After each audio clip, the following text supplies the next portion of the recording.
12절에서 19장 16절까지입니다.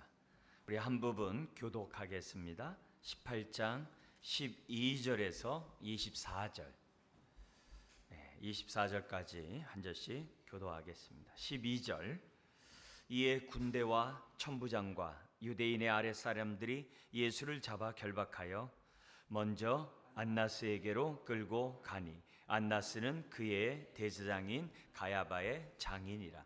가야바는 유대인들에게 한 사람이 백성을 위하여 죽는 것이 유익하다고 권고하던 자로라. 시몬 베드로와 또 다른 제자 한 사람이 예수를 따르니 이 제자는 대제사장과 아는 사람이라. 예수와 함께 대제사장의 집들에 들어가고 베드로는 문 밖에 서 있는지라 대제사장을 아는 그 다른 제자가 나가서 문 지키는 여자에게 말하여 베드로를 데리고 들어오니 문 지키는 여종이 베드로에게 말하되 너도 이 사람의 제자 중 하나가 아니냐 하니 그가 말하되 나는 아니라 하고 그때가 추운 고로 종과 아랫 사람들이 불을 피우고 서서 쬐니 베드로도 함께 서서 쬐더라.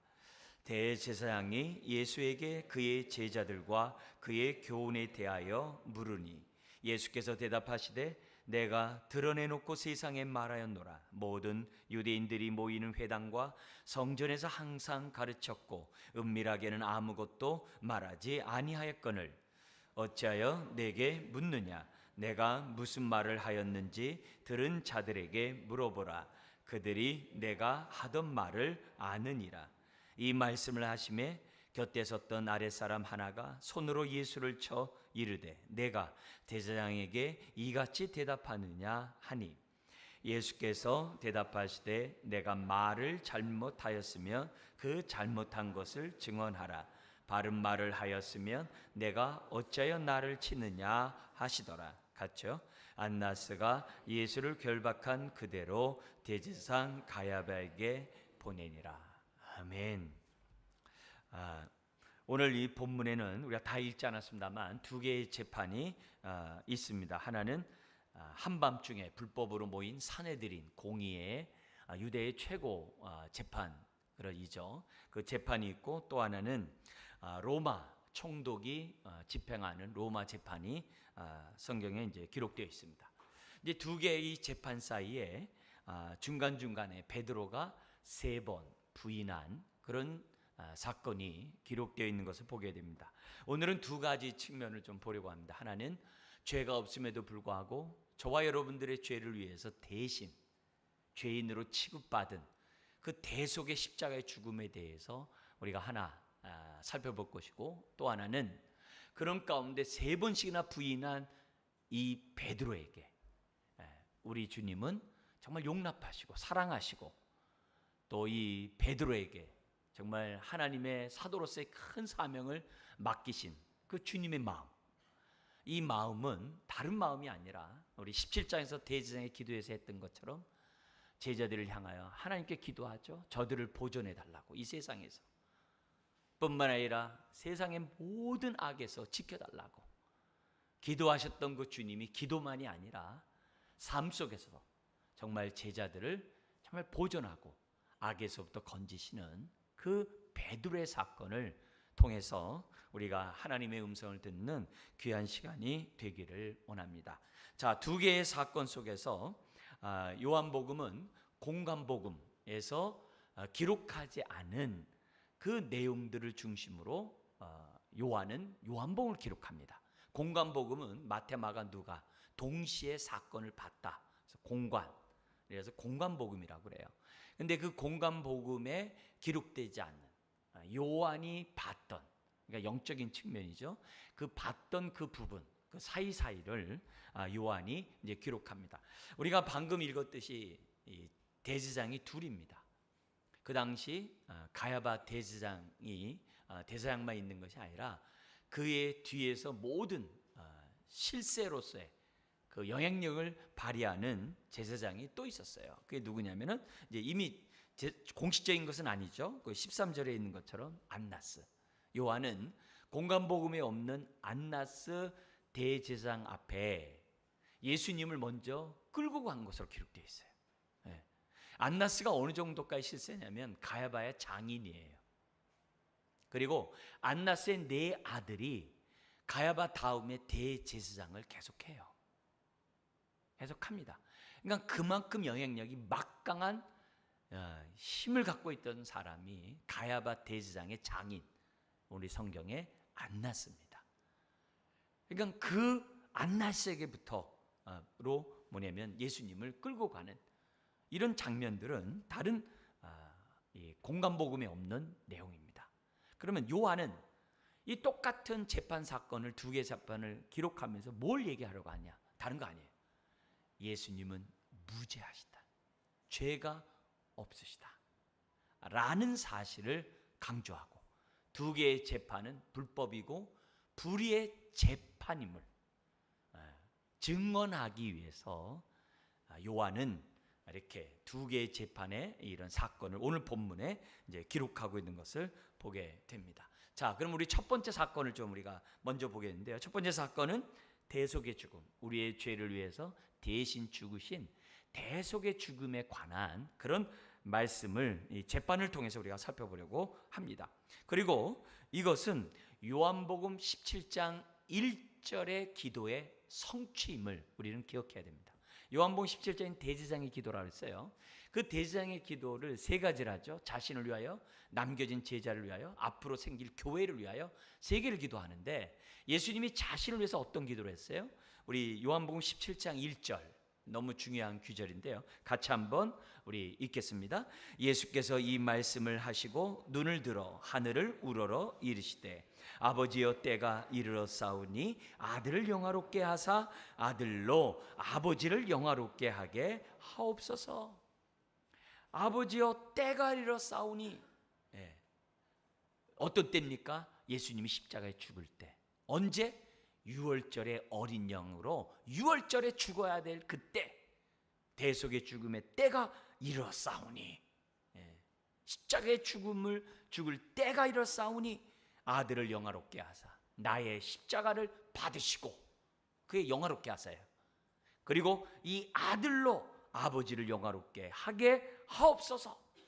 아버지가 정말 세상을 얼마나 사랑하는지, 저와 여러분들을 얼마나 사랑하는지, 그 사랑이 십자가를 통해서 밝히 드러나고 사람들이 그 십자가로 말미암아 구원받는 하나님을 영화롭게 하는 그런 일이 이루어지게 해달라고 우리 주님이 기도하셨거든요. 바로 그 기도대로 성취한 사건이 지금 우리가 오늘 보고 있는 재판 사건이에요. 그리고 이런 재판 사건을 통해서 대속의 그 죽음에 대한 놀라운 사건을 요한은 증거하고 있습니다. 기독교는 이 대속의 교리를 믿는 사람들이죠. 그러니까 대속의 교리는 기독교 교리에서 아주 중요한 핵심 교리 가운데 하나예요. 대속의 죽음은 다른 게 아니에요. 죄가 없는 예수님을 저와 여러분들을 대신하여 죄인 취급하시고, 하나님이 죄인 취급하시고 우리의 모든 죄를 다 덮어씌우시고 예수님을 죽게 한 사건이에요. 그리고 그 죽음을 믿는 자들에게 하나님이 무죄 선언, 세상의 재판이 아니라 하늘의 법정에서 무죄 선언하는 것이 뭐냐면 대속의 교리의 핵심이에요. 그래서 그 무죄 선언의 그 다른 말이 무슨 말이에요? 의롭다함을 받았느니라 라고 선언하는 거예요. 이걸 잘 설명한 성경 구절이 고린도후서 5장 21절에 있어요. 고린도후서 5장 21절에 대속의 교리를 아주 잘 설명하고 있는데요. 제가 먼저 읽어드릴게요. 하나님이 죄를 알지도 못하신 이를, 예수님 말이에요. 죄를 알지도 못하신 이를 우리를 대신하여, 중에 핵심이 대신이에요. 대신하여 죄로 삼으신 것은 그 다음 구절 같이 읽어볼까요? 우리로 하여금 그 안에서 하나님의 의가 되게 하려 하심이라. 여기 하나님의 의가 된다는 얘기가 무죄 선언하는 걸 말해요. 믿는 자들에게 다 무죄 선언을 하나님이 하신다라고 기록되어 있습니다. 그래서 우리 주님께서 이 대속의 죽음을 위해서는 죄가 없어야 돼요. 저와 여러분들 같이 보통 생육부로 태어난 자들은 다 죄 아래 태어난 자들이에요. 죄가 없어야 돼요. 그래서 어떻게 돼야 돼요? 근데 피를 흘려야 죄사함이 있어요. 피를 흘려야 하나님의 공의가 성취돼요. 왜냐하면 피 흘림이 없은즉 사함이 없다 그랬거든요. 피가 있는 인간이 필요해요. 그래서 어떻게 해야 돼요? 마리아에서 태어나야 되고 죄가 없어야 되기 때문에 성령으로 잉태된 거예요. 성령으로 잉태된 거예요. 그리고 이 땅에 육신이 꾸은 거예요. 왜요? 죄 없는 제물이 돼야 대속 제물이 되거든요. 그리고 이 땅의 삶 또한 어떻게 돼요? 죄가 없어야 돼요. 그래서 히브리서 4장 15절에 저와 여러분들과 같이 모든 시험을 다 당하시되 뭐는 없다? 죄는 없으시도다. 그래야 어떻게 돼요? 대속의 죽음이, 십자가의 죽음이 성취가 되는 거예요. 대신 죽는 그런 사건이 성취된다는 것을 우리에게 보여줘요. 이것을 구약에서는 이미 유월절에 어린 양을, 흠없는 어린 양을 드림으로 이미 예표했던 것을 우리는 잘 알고 있습니다. 자, 그러면 이 재판 속에 나타난 주님의 무죄함이 어떻게 나타나는지 잠깐 보도록 하겠습니다. 첫 번째 재판은 사내들인 불법 재판입니다. 12절에서 18장 12절에서부터 24절까지 재판이 등장하고 있는데요. 왜 불법이냐? 대낮에 한 것이 아니라 한밤중에 그들이 재판한 것도 불법이고, 중요한 것은 14절 때문에 그래요. 14절 한번 읽겠습니다. 가야바는 유대인들에게 한 사람이 백성을 위하여 죽는 것이 유익하다고 권고하던 자라라. 이미 사형이 결정되고 한 재판이에요. 따지고 묻지도 할 것도 없어요. 어떤 고소를 받은 그런 사람의 얘기를 들을 것도 없어요. 이미 죽이겠다고 정해놓은 재판이라는 거죠. 그리고 19절에서도 보면은 재판의 형식이 틀려요. 재판을 하면은 당신이 이런 죄를 범했기 때문에 당신은 사형이요, 이렇게 해야 되잖아요. 그게 없어요. 뭐라고 그러냐면 19절에 오히려 대제사장이 예수님에게 묻습니다. 너의 제자와 너의 교훈이 뭐냐? 아니, 당신의 죄는 이거다 라고 얘기하는데 제자 이름을 대고 너의 교훈이 뭐냐고 얘기를 하는 거예요. 아니, 예수님이 죽는 마당에, 더구나 제자들을 보호하는 마당에 제자들의 이름을 댈 필요가 뭐가 있겠어요? 그리고 오히려 교훈을 묻는 거에 대해서 나 은밀히 말한 적 없다. 회당과 성전에서 날마다 모든 사람들에게 얘기했다. 들은 사람들에게 물어봐라 라고 20절 21절에 얘기합니다. 이런 주님의 이런 말에 대제사장은 처음 대면했지만 위험을 느꼈겠죠. 왜냐하면 자기를 죽이려는 그 재판 앞에 다 두렵고 무섭고 사람은 떨기 마련이거든요. 근데 그런 모습은 온데간데 없고 그 하나님의 그 위엄이, 우리 지난주에 봤던 그 위엄이 나타나는 거죠. 그러니까 대제사장이 할 말이 있는 이런 상황에 그의 종이 예수님을 때리는 겁니다. 어디서 감히 어느 안전에서 하나님 대제사장 앞에서 무례하게 행하냐? 그러자 그 다음 구절이 중요합니다. 23절 같이 한번 읽겠습니다. 예수께서 대답하시되 내가 말을 잘못하였으면 그 잘못한 것을 증언하라. 바른 말을 하였으면 내가 어찌하여 나를 치느냐 하시더라. 무죄 원칙이잖아요. 재판 중에 때리는 게 어디 있어요? 이 자체가 벌써 불법 행위를 하고 있는 거죠. 그러나 그들의 불법도 불법이지만 예수님의 증언에서 불법인 것이 드러난 거죠. 그리고 예수님 자신이 어떻게 돼요? 무죄함을 방금 읽었던 23절이 우리들에게 증거하고 있습니다. 그리고 여러 가지 얘기들이 있습니다만 공간보호에 많은 얘기 있으면 다 생략합니다. 그리고 요한은 거두절미하고 더 이상 신문해봤자 아무런 의미가 없다는 것을 알고 24절에 안나스가 예수를 결박한 그대로 대제사장 가야바에게 보냅니다. 이건 뭐냐면 이제 정식 재판이 이제 이루어지는 그러한 사건이에요. 근데 그런 얘기를 요한은 다 생략합니다. 자, 그러면 요한은 지금 이런 얘기를 어디서 들었냐 이게요.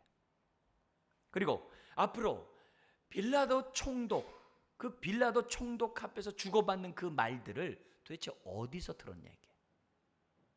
직접 들은 것인가? 간접적으로 들어서 들은 건가? 여러분, 간접적으로 들으면 효력이 떨어집니다. 증거가 떨어집니다. 직접 들어야 돼요.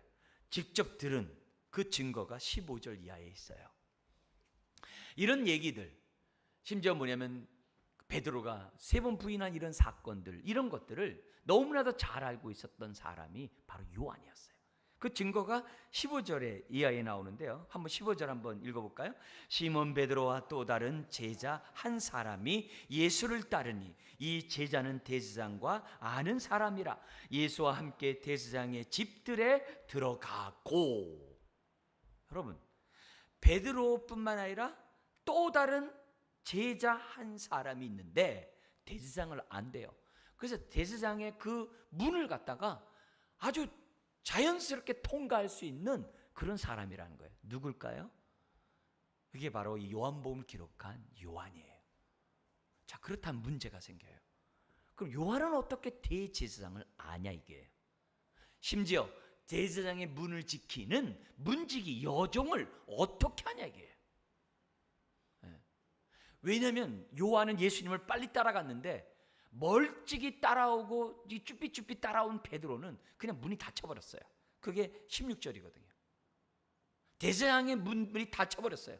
그래서 못 들어오고 문 밖에 있는 거예요. 근데 문 밖에 있는 베드로를 요한이 어떻게 돼요? 그 문지기한테 얘기해가지고 안으로 들어오게 한 제자예요. 그냥 그만큼 대제사장을 알고 있고 그 여종을 갖다 문지기를 알고 있었다는 그 이유는 뭐냐. 여러 가지 해석들이 있는데 가장 설득력 있는 해석은 뭐냐면은 그 당시 갈릴리의 그 어부들은 어업권을 따야지만 그리고 세금을 바치고 고기를 잡을 수가 있었다고 그래요. 그런 가운데 대제사장의 집에 납품한 집안이 요한과 야고보의 뭐예요? 그 형제 집안이라는 거죠. 형제 집안이라는 거죠. 그러니까 납품을 하면서 어떻게 돼요? 대제사장도 얼굴도 알고 납품하면서 어떻게 돼요? 문지기 여정도 충분히 알았다는 거죠. 그렇게 생각한다고 한다면은 우리가 이 본문을 이해하는 데 도움이 돼요. 중요한 거는 지금 이 모든 사건을 요한이 지금 어떻게 돼요? 다 듣고 목도하고 있다는 거예요. 그러니까 이 요한은 다른 제자들이 무서워 다 도망갈 때 베드로조차도 쭈삣쭈삣대면서 멀찍이 따라올 때 공간복음에서 멀찍이 따라왔다고 그랬어요. 그러고 있을 때 요한은 어떻게 돼요? 바짝 따라갔다는 거예요. 그러니까 얼마나 담대한 줄 몰라요. 진짜 죽으면 죽으리라는 거예요. 왜냐하면 그 당시에 이미 이 사내들인 공의에서 예수 믿는 사람들은 다 출교하기로 결정했어요. 그 당시 유대 사회에서 출교는요 지옥 가라는 얘기예요. 그럼에도 불구하고 요한은 당당하게 대제사장 집에 가는 거예요. 바짝 따라가는 거예요. 어디까지 따라가는 줄 아세요? 어디까지? 한 장 넘겨보면은 이 요한이 십자가까지 따라가요. 그게 19장 27절이에요. 요한복음 19장 27절에 보면은 십자가 밑에까지 따라갑니다. 예수님이 십자가에서 죽으시는 대속의 죽음을 죽은 그때 로마 사형 집행한 로마 군인만 있는 게 아니었어요. 저 갈릴리로부터 따라온 예수님의 육신의 어머니 마리아를 비롯한 갈릴리에서 따라온 여인들이 있었어요. 근데 여인들만 있는 것이 아니라 누구도 있었어요? 사도 요한도 있었다는 거예요. 그래서 죽는 그 순간에 예수님은 자기 사랑하는 제자 요한에게 지금 자기 어머니 마리아를 부탁해요. 그게 19장 27절이에요. 같이 한번 읽어볼까요? 또 그 제자에게 이르시되 보라 내 어머니라 하신대 그때로부터 그 제자가 자기 집에 모시니라. 여러분 사도 요한은 그만큼 담대했어요. 어떻게 사도 요한이 그 당시 나이가 제일 어렸대요. 베드로가 제일 많고 제일 어렸던 그 요한이 어떻게 다른 그 나이 많은 그 제자들 다 도망갔는데 이렇게 당당하게 담대히 따라올 수 있는가? 뭐 때문일까요? 주님 사랑하기 때문에. 누구보다도 주님을 사랑했기 때문에 죽음도 불사하고 그 자리까지 나갈 수 있던 것이고, 예수님 또한 자기 어머니를 누구에게 맡겨요? 누구보다도 나를 사랑하고 예수님이 사랑하는 그 제자 요한에게 자기 어머니를 부탁하는 거예요. 부탁하는 거예요. 모든 집안도 마찬가지죠. 누가 부모 섬겨요? 부모를 제일 사랑하는 자식이 부모 섬기는 거죠. 아무리 부모로부터 사랑을 받은 자식이라고 해서 그 자식이 부모 섬기는 건 아니에요. 부모의 사랑을 다 독차지했어도 그가 부모 섬기는 거 아니에요. 부모를 사랑하는 자식이 부모를 섬기게 돼 있는 거예요. 그죠? 지금 입으로 호언장담한 베드로, 자기 죽음 불쌍하게 된 베드로, 그는 도망가 버려요. 3번 부인해 버려요. 그러나 요한은 주님을 사랑하는 그 사랑으로 인하여 담대히 나갔던 것을 보게 돼요. 이게 사랑인 것을 우리에게 정말 이 요한의 모습을 통해서 우리를 하여금 보여주고 있습니다. 그러니까 이런 모습 속에서 지금 이런 재판들, 이 모든 것들이 정말 헛되다는, 이런 정말 불법이라는 사실을 성경 우리들에게 보여주고 있습니다. 자, 그런데 또 하나, 그러면 왜 이들이 이렇게 서둘렀을까요? 왜 서둘렀을까요? 왜냐하면 다른 공간복음에 보면, 특히 마태복음 26장 4절 5절에 보면은 이런 말씀이 있어요. 마태복음 26장 4, 5절에 보면 지금 이때가 유월절 때거든요. 그래서 사람들이 인산이네요. 참 뭐라 그러냐면은 예수를 흉계로 잡아 죽이려고 의논하되, 그 다음 구절 한번 읽어볼까요? 말하기를 밀란이 날까 하노니 명절에는 하지 말자 하더라. 지금 요 가야바 대제사장이 예수님을 죽이기로 사람들 설득했는데, 지금 죽이지 말고 잡아놨다가 명절이 끝나면 은밀하게 죽이자, 이렇게 계획을 다 짜놨어요. 근데 갑자기 분위기가 바뀌어가지고 6월절에 죽이려고 하는 거예요. 갑자기. 자기네들의 계획이 아니에요. 가야바의 계획이 아니에요. 근데 죽이려고 하는 거예요. 왜 그럴까요? 그 배후에 하나님의 계획이 있었던 거죠. 왜냐하면 예수님은 6월절에 어린 양처럼 6월절에 저와 여러분들의 대속의 죽음을 당하셔야만 하는 것이 하나님의 뜻이고 구약의 예언을 성취하는 길이었거든요. 그냥 자신들의 의도와 상관없이 예수님만 죽이면 되는 거예요. 이유에 어쨌든 간에. 그게 혈안이 돼가지고, 그러려면 우리가 어떻게 돼요? 빨리 죽이자. 그러니까 밤새 재판을 벌였다가 지금 예수님을 죽이려고 했던 것을 보게 됩니다. 그러니까 결국 이게 뭐냐면 요한복음 17장 1절의 성취예요. 무슨 기도를 했다고요? 아버지여, 때가 되었나이다. 6월절에 죽어야 될 때가 되었나이다.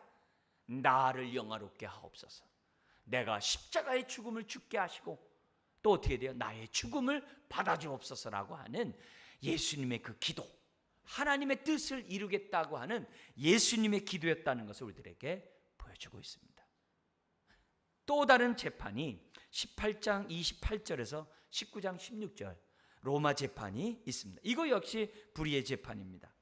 여기 내용을 보면은 유대 관원들이 손에 피를 안 묻히고 빌라도로 하여금 죽이려고 자꾸 떠넘기는 모습이 나오고, 빌라도 또한 예수님을 십자가에 죽일 만한 죄를 찾지 못해가지고 자신도 손에 피 묻히고 싶지 않아서 자꾸 떠넘기고 예수를 놓아주려고 하는, 자기가 로마 총독으로서 로마 법을 집행하는 자로서 유대인들은 아주 그 하찮은 법이라고 이렇게 멸시하는 자로서 거기서 어떻게 돼요? 로마의 법 집행관으로서의 위험을 나타내야 되잖아요.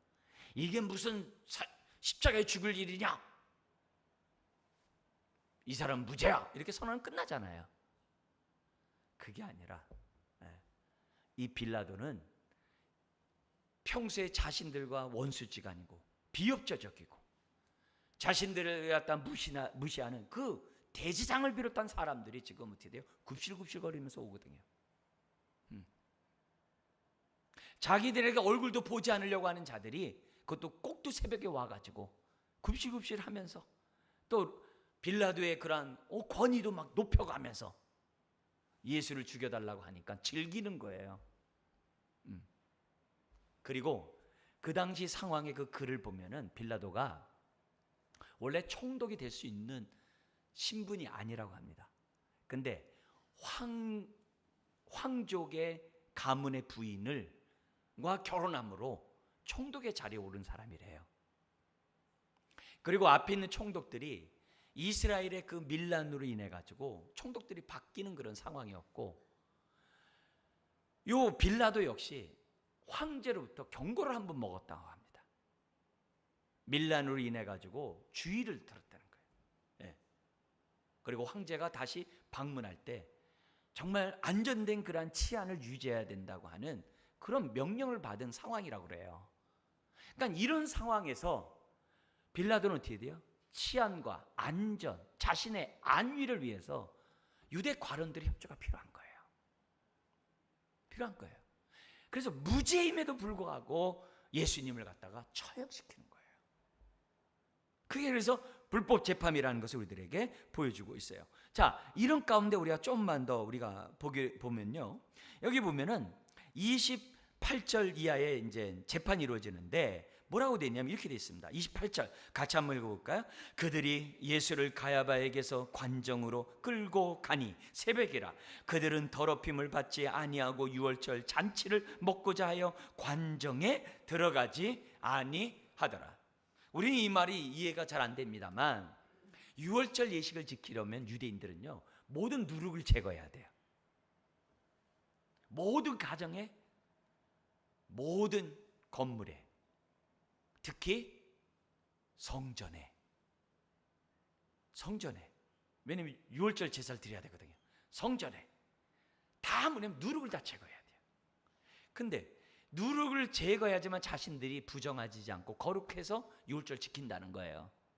근데 로마 관정은 누룩이 있잖아요.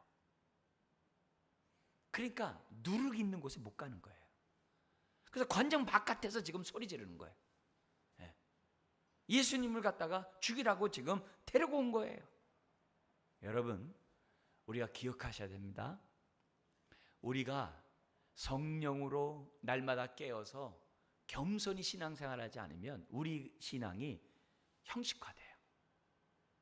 바리새인처럼 형식화돼요. 외식적인 신앙을 가질 수 있어요. 말로만 하나님 사랑한다 하고 속으로는 자기를 사랑하는 그런 사람이 될 수 있어요. 또 형식적인 그 집단은 자기네 그걸 유지하기 위해서 과감하게 불의를 행하는 것에 대해서 죄로 인식하지 않아요. 그래서 예수님이 자신들의 질서를 무너뜨린다고 해서 예수 죽이는 건 아무것도 아니에요. 그런 악을 행하는 건 죄도 아니에요. 그래서 뭐는 조심해요? 누룩을 혹시, 누룩 인하여 자신들이 부정할까 봐 노심초사 하고 있다는 거예요. 여러분, 우리가 신앙생활하면서 우리들이 정말 10,000달란트 탕감받은 우리들이 100데나리온의 빚을 진 사람에게 우리가 막 법을 들여대고 용납함이 없이 막 정죄하고 판단하고 막 칼질한다고 한다면 이미 내 안에는 하나님의 사랑이 없는 형식화된 사람이라는 걸 기억해야 돼요. 교회도 마찬가지예요. 교회가 질서를 지킨다는 명분하에 법을 들여대놓고 이름 없이 7번이라는 용서하라는 그 사랑의 원칙이 없이 제도만 유지하려고 한다면 그 교회 또한 어떻게 돼요? 그건 하나님이 보실 때 불의한 집단일 수밖에 없는 거예요. 나라도 마찬가지예요. 나라가 서로 정적을 죽이기 위해서 법을 들여대고 정적을 죽이기 위해서 막 서로 막 이렇게 하고 막 이렇게 하는 것은 그들의 마음 자체에 정말 하나님의 사랑이 없는 것이고, 나라를 다 뭘로 만드는 거예요? 다 빈 껍데기로 만드는, 정말 말로는 백성을 위하지만 자신들의 이속을 챙기는 사람들과 다를 바가 없다는 거예요. 그런 교훈 속에서 오늘 우리들이 정말 사랑을 나타내지 않는 이 죄보다 내가 형식적인 것을 내 지키지 않는 그 죄를 더 크게 느낀다고 한다면 우리는 정말 조심해야 돼요. 마태복음 7장에 있는 것처럼 남을 비판하지 마라. 그 비판으로 네가 비판을 받으리라는 그 말씀을 저와 여러분들이 잊어서는 안 돼요. 잊어서는 안 돼요. 자, 그러면서 그러니까 이제 빌라도가 어떻게 돼요? 재판을 해야 되기 때문에 관정에서 재판을 해야 되잖아요. 그러니까 왔다 갔다 해요. 계속 분주하게 왔다 갔다 하는 그 내용이 뒷부분에 나오게 됩니다. 자, 이런 얘기 들어가지 않고 얘기하니까 29절에 이걸 다 아는 빌라도가 기분이 좋겠어요? 기분이 안 좋겠죠. 그죠? 그래서 그들에게 말해요. 그래서 말투가 다 이렇게 비꼬고 비아냥거리고 막 거들먹거리는 그런 얘기들을 많이 합니다. 예? 그러면서 29절에 얘기해요. 무슨 일로 이 사람을 고발하냐? 다른 성경에 보면은 뭐라고 돼 있냐면은 이 예수님의 그 죄를 갖다가 지적하면서 뭐라고 얘기하냐면은 세금을 바치지 말라고 했다. 자칭 유대인의 왕 그리스도라고 했다. 백성들을 갖다가 미혹시켰다. 뭐 이런 제목을 들어가지고서 지금 빌라도에게 이제 고발하는 이런 장면이 나옵니다. 근데 중요한 건 뭐냐면 30절이에요. 같이 한번 읽겠습니다. 대답하여 이르되 이 사람이 행악자가 아니었더라면 우리가 당신에게 넘기지 아니하였겠나이다. 이 말은 무슨 말이에요? 우리가 이미 사형 선고를 결정을 내렸으니까 당신을 집행하라는 거예요. 네. 물론 여기에서 뭐라 그래요? 세금을 바치지 말라고 했으니까 당신 죽이시오, 이 얘기예요. 그 얘기예요. 근데 이 모습이 여러분 배경을 아셔야 됩니다. 그러면 원래 예수님의 죄목이 뭐냐면 하나님의 이름을 더럽히고 성전을 모독했다는 죄거든요. 그거는 돌로 쳐 죽이면 돼요. 그건 로마도 뭐라고 안 해요. 그런데 자신들이 돌로 쳐 죽이면 될 그 예수님을 갖다가 굳이 십자가에 죽이려고 했거든요. 왜 그랬을까요? 우리는 잘 몰라요. 그러나 유대인들이 다 알아요. 어떤 구절이요? 신명기에 있는 것처럼 나무에 달린 자마다 다 저주받은 자라 그랬어요. 그 당시 십자가 형벌이 유대인들 속에서는 어떻게 얘기할 수 있냐면 십자가에 달림으로 나무에 못 박힌 거예요. 나무에 못 박힌 자는 다 뭐예요? 다 저주받은 거예요. 그렇게 함으로 대제사장을 비롯한 유대 관원들이 예수님을 따르는 자들을 갖다 다 어떻게 돼요? 흩어지게 하려고 하는 그런 계획 속에 예수님을 자신들이 돌로 쳐 죽일 수 있음에도 불구하고 로마의 형벌인 십자가에다가 예수님을 달게 했던 거예요. 근데 놀랍게도 하나님은 이들의 이 무지를 이용해 가지고 예수님을 갖다 십자가에 못 박게 했어요. 그런데 그 저주가 예수님의 죄 때문이 아니라 오늘 저와 여러분들의 죄 때문이라는 것이 성경의 말씀이고 그게 바로 예수님의 십자가의 죽음이라는 거예요. 그러나 그들은 이런 하나님의 뜻은 알 길이 없고 오직 죽이겠다는 일념으로 그리고 나무에 달린 자마다 다 저주받았기 때문에 달리는 순간 다 예수 믿는 자를 다 흩어질 것이다 라는 착각 속에 예수님에게 지금 이 사람을 사형 집행할 것을 지금 뭐냐면 넘기고 있는 것을 보게 됩니다. 그러니까 빌라도가 이 상황을 이미 다 알거든요. 왜냐하면 천부장도 아까 잡으러 갔다 했기 때문에 보고가 다 들어갔거든요. 그러니까 얘기해요. 너희가 31절 그를 데려다가 너희 법대로 재판하라. 이건 종교 재판을 하면 된다. 그러나 유대인들이 말합니다. 우리에게는 사람을 죽이는 권한이 없나이다. 돌로 쳐 죽일 수 있는데 그냥 죽일 권한이 없다라고 얘기하면서 무슨 얘기하는 거예요? 읍서 작전이에요. 그리고 로마의 권위를 인정하는 거예요. 스스로가 어떻게 돼요? 비굴하게 지금 들어가는 그 모습. 왜요? 죽이겠다는 일념 안에. 그러니까 결국 대제사장을 비롯한 유대 관원들이 이렇게 하는 이유가 뭐냐? 하나님의 뜻을 이루라고. 어떤 뜻이요? 십자가의 죽음을 통해 저와 여러분들을 구원하고자 하는 그 뜻을 이루기 위함이라는 것을 32절에 요한이 기록합니다. 32절 같이 한번 읽겠습니다. 이는 예수께서 자기가 어떠한 죽음으로 죽을 것을 가리켜 하신 말씀을 응하게 하려 함이로라. 지금 앞에서 어떤 말씀 하셨냐면 그 잘 기록한 것이 마가복음 10장에 있어요. 마가복음 10장 33절 34절을 보면 예수님이 어떻게 죽으리라는 것을 설명했어요. 마가복음 10장 33절 34절에 보면 이렇게 됐습니다. 보라, 우리가 예루살렘에 올라가니 인자가, 예수님을 말해요, 인자가 대지상들과 서기관들에게 넘겨진 거예요. 그들이 죽이기로 결의하고 이방인들에게 넘겨주겠고, 발음은 로마에게 넘겨주겠고, 그들은, 로마인들은, 우리 그 다음 구절을 또 읽어볼까요? 능력하며 침뱉으며 채찍질하고 죽일 것이나 그는 3일 만에 살아나리라 하시니라. 이미 예수님이 어떠한 죽음을 죽을 것이라는 것을 이미 예수님이 예고하셨어요. 그 예고한 대로 이루어질 수밖에 없는 거예요.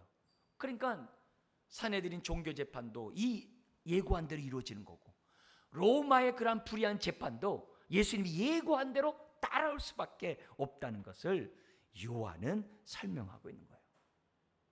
대속의 죽음이라는 거죠. 그리고 나서 33절부터 19장 6절까지 빌라도가 왔다 갔다 하면서 어떻게 하든지 예수를 살려주려고 해요.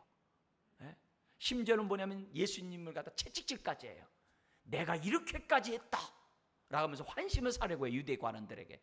그런데도 소용없어요. 십자가에 못 박으라는 거예요. 아무리 예수님을 놓아주려고 해더라도 안 돼요. 그럴수록 더 소리가 크는 거예요. 십자가에 못 박으라고, 못 박으라고 얘기를 해요. 자, 그런데 이 사건에서 우리가 주목해서 봐야 될 게 뭐라고요? 예수님은 죄가 없으시다는 것을 요한은 증거하려고 했다고 그랬잖아요.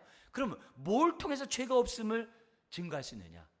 빌라도 입에서 나오는 말을 통해서 예수님이 죄가 없음을 지금 뭐냐면 요한은 증거하고 있어요. 자, 그 내용이 뭐 어디서 나오냐면 38절입니다.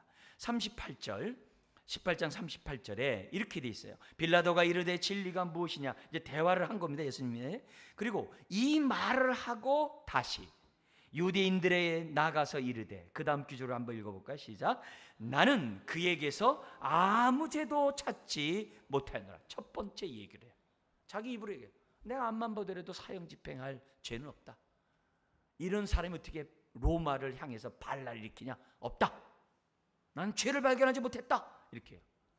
오히려 내가 6월절 명절에 한 사람을 내가 살려주는데 이 사람을 살려주랴? 실소 바라바를 살려주시오. 이렇게 얘기를 합니다. 그리고 나서 19장으로 넘어와요. 19장에 넘어와서 이 흥분한 유대인을 좀 감정을 누그러뜨리기 위해서 예수님을 채찍질해요. 채찍질해요. 그리고 예수님을 데리고 나옵니다. 데리고 나와서 뭐냐면은 4절에 이런 얘기를 합니다. 4절 우리 한번 읽도록 하겠습니다. 빌라도가 다시 밖으로 나가 말하되, 보라, 이 사람을 데리고 너에게 나오나니 이는 내가 그에게서 아무 죄도 찾지 못한 것을 너희로 알게 하려 함이로라 하더라. 채찍질하면서 신문하면서 죄를 얘기하라는 거죠. 그래서 침묵하셨거든요. 빌라도가 보더라도, 아무리 보더라도 무슨 이 사람이 무슨 로마를 전복하겠어요? 아니에요. 그러니까 뭐라 그래요? 아무 죄도 찾지 못한 것을 알게 하라는 거예요. 심지어는 5절에 이런 얘기합니다. 이에 예수께서 가시관을 쓰시고 자색 옷을 입고 나오시니 빌라도가 그들에게 말하되, 보라, 이 사람이로다. 이렇게. 이게 말이 무슨 말이냐면 이 몰골을 봐라. 이 나약하고 정말 이 연약한 이 자를 봐라. 이 사람이 로마를 정복해? 로마를 뒤엎어? 말 같지 않은 소리 하지 마라. 지금 그 얘기예요.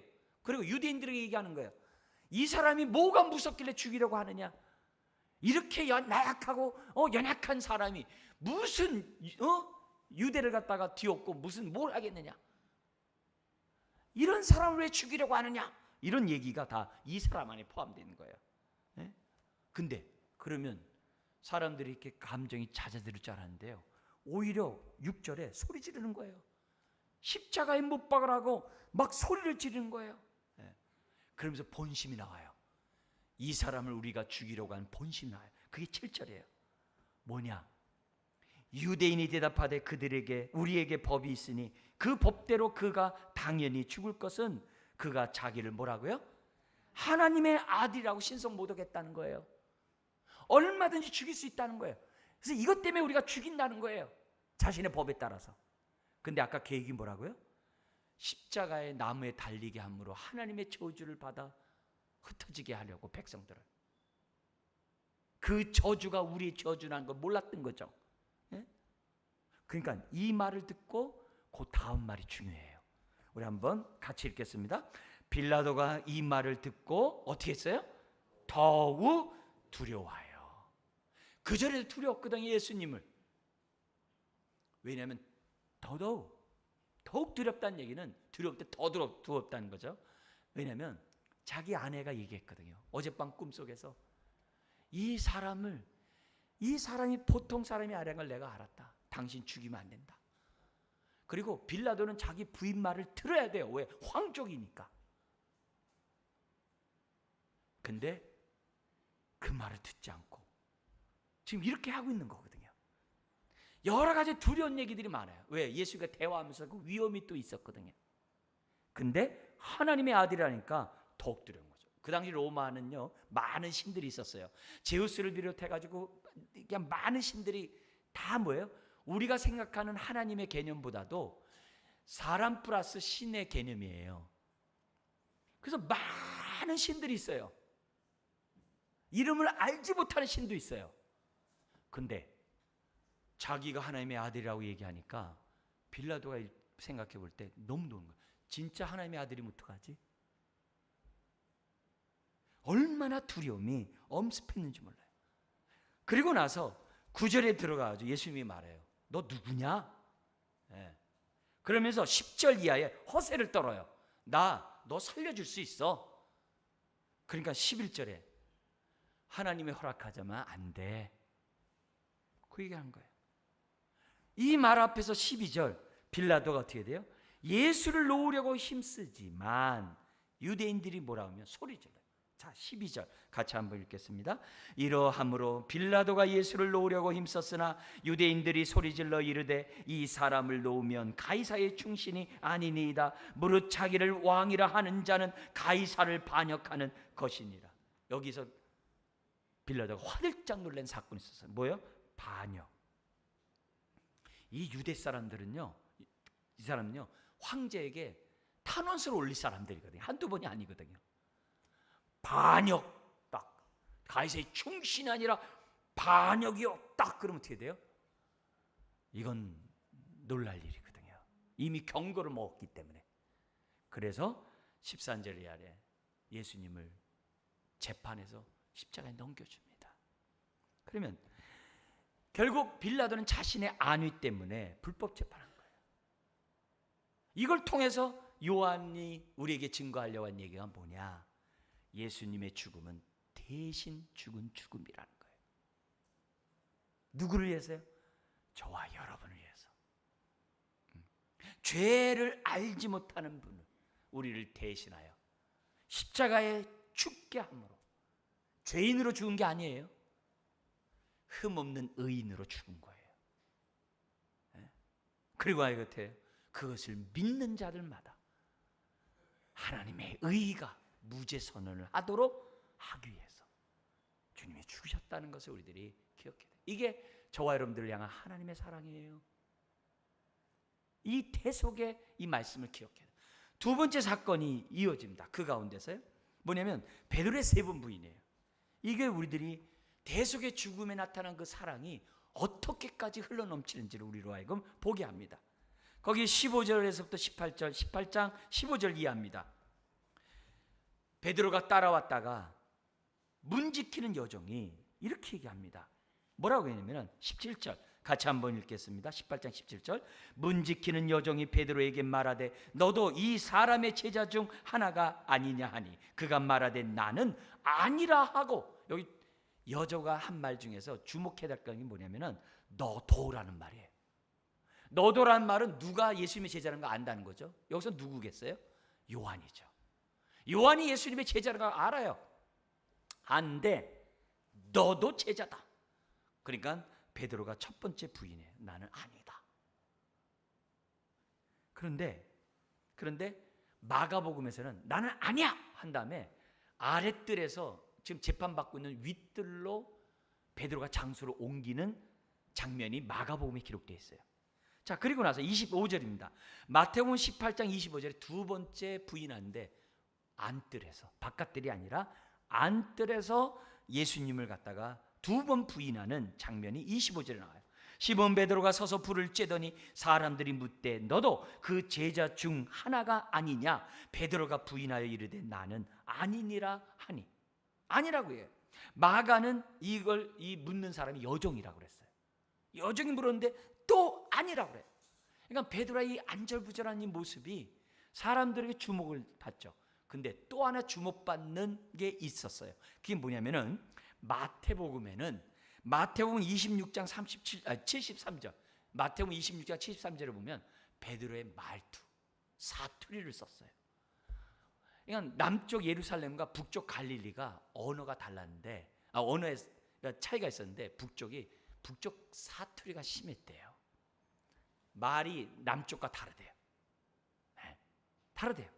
그래서 거기 뭐냐면은 26절 세 번째 부인이 나오는데 이렇게 돼 있습니다. 대장의 종 하나는 베드로에게 귀를 잘린 사람의 친척이라. 말고의 귀가 잘렸더랬잖아. 잡으러 왔다가. 그리고 났잖아요. 그 친척이라. 그러면서 뭐냐면은 내가 그 사람과 함께 동산에 있는 것을 내가 봤다 그러는 거예요. 그리고 마태복음 26장이 뭐라고요? 네 말소리가 너를 표방한다. 예수님이 제자라는 걸 표방한다. 그러니까 예수님도 사투리 쓰신 것 같아요. 갈릴리 사투리. 그거다. 그러니까 베드로가 저주하면서 아니다. 그리고 27절에 닭이 울더라. 그래서 나가서 통곡하는 그런 장면이 성경에 나오죠. 자, 여기서 요한은 베드로가 예수님에 대해서 막 맹세하고 부인하고 이런 건 다 빼버려요. 간략하게 해요. 그러면서 우리에게 귀한 교훈을 줘요. 뭐냐? 베드로같이 누구보다도 예수님을 사랑한다고 혼장담했어도 얼마든지 무너질 수 있다는 걸 우리에게 보여주는 거예요. 이 얘기는 저와 여러분들이 늘 깨어서 겸손해야만 한다는 거예요. 저와 여러분들이 깨어서 겸손하지 않으면 주님 사랑해요 해놓고 자기 입속을 구할 수 있다는 거예요. 죄를 범할 수 있다는 거예요. 이걸 오늘 이 베드로의 모습에서 우리들에게 가르쳐줘요. 그래서 너무 자기를 신뢰하면 안 돼요. 나는 죄 안 짓고 나는 한 뜻대로 살 거야. 너무 그러면 안 돼요. 이런 사람이 꼭 남을 판단해요. 남을 정죄해요. 남을 비판해요. 자기 의의를 드러내요. 여러분 겸손하셔야 돼요. 저와 여러분들이 겸손해야 돼요. 네? 겸손하셔야 됩니다. 베드로도 무너졌어요. 겸손해야 돼요. 자, 그런데 세 번 부인하려는 말씀이 생각난과 함께 지금 어떻게 돼요? 베드로는 이제 우는 장면이 본문에 나옵니다. 자, 근데 이 상황이 누가복음 22장 61절에 보면은 이렇게 기록되어 있어요. 베드로가 울지 않을 수 없는 그 상황이 딱 맞닥뜨리게 됩니다. 그게 누가복음 22장 61절 62절에 나오는데요. 제가 한번 읽어드리겠습니다. 베드로가 세 번 부인할 때 한번 우리 같이 한번 읽어볼까요? 주께서 돌이켜 베드로를 보시니 베드로가 주의 말씀 곧 오늘 닭 울기 전에 내가 세 번 나를 부인하리라 하심이 생각나서 밖에 나가서 심히 통곡하니라. 여러분, 우리 예수님이 세 번 부인하는 베드로를 어떤 눈으로 쳐다봤을까요? 베드로는 세 번 부인한 다음에 안 때리니까 안 때려서 재판받거든요. 세 번 부인하면서 베드로는 누굴 봤어요? 예수님을 본 거예요. 예수님을 봤는데 우리 주님이 딱 돌이키면서 재판받고 서 계시는 주님이 딱 돌이키면서 베드로를 딱 본 거예요. 눈이 마주친 거예요. 야, 이때 여러분 어떤 눈으로 봤을까요? 에이 못난 놈 이렇게 봤을까요? 아니면 내가 너를 다 이해한다. 전자예요, 후자예요? 네?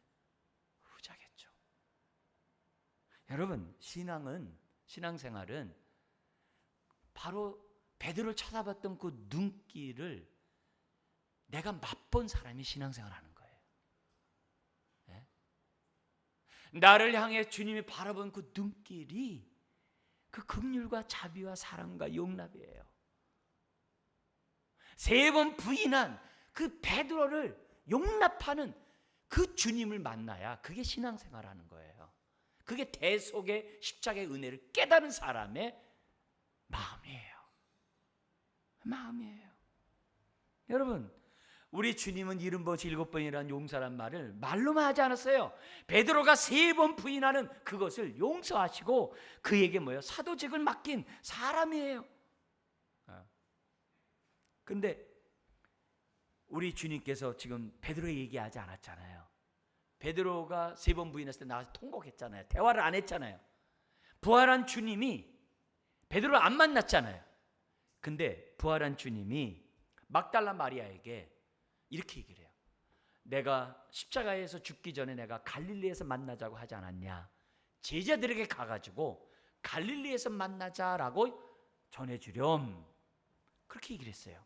근데 마가복음 16장 7절을 보면은 거기에 있잖아요.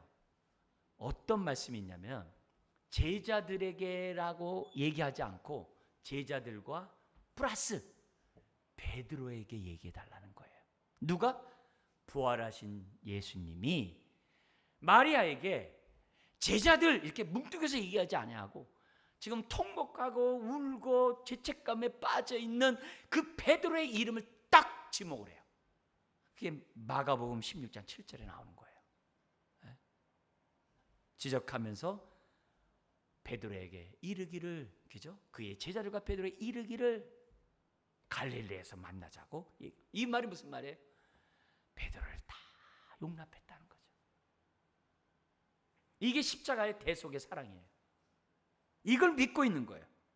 그리고요, 고린도전서 15장의 5절에 보면은 바울이 고린도 교회에게 부활에 대한 사건을 기록하면서 부활이 실제 있다, 이 얘기를 하면서 무슨 얘기를 거기 성경에 쓰냐면 고린도전서 15장 5절에 부활의 주님이 게바에게 보이시고, 이 게바는 베드로예요.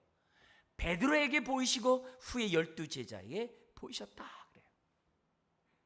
여러분, 부활하신 주님은 베드로를 만나시고 자신의 부활함을 보여줬어요. 근데요, 이 사건이 초대교회에서는 큰 파장을 일으켰어요. 뭐냐? 수제자인 3번이나 부인한 베드로를 주님이 다 품어주시고 사도로서 사명을 맡기셨다.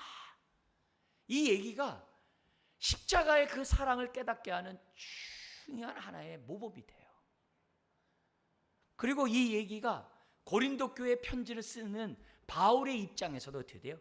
게바에게 보였다라는 부활의 증거뿐만이 아니라 그런 베드로를 사랑하시고 사명을 맡기신 그 놀라운 사랑을 전달하는 하나의 샘플로 사용하고 있는 것을 보게 됩니다. 여러분, 눈물로 회개하는 베드로를 받아주셨던 주님은 똑같아요.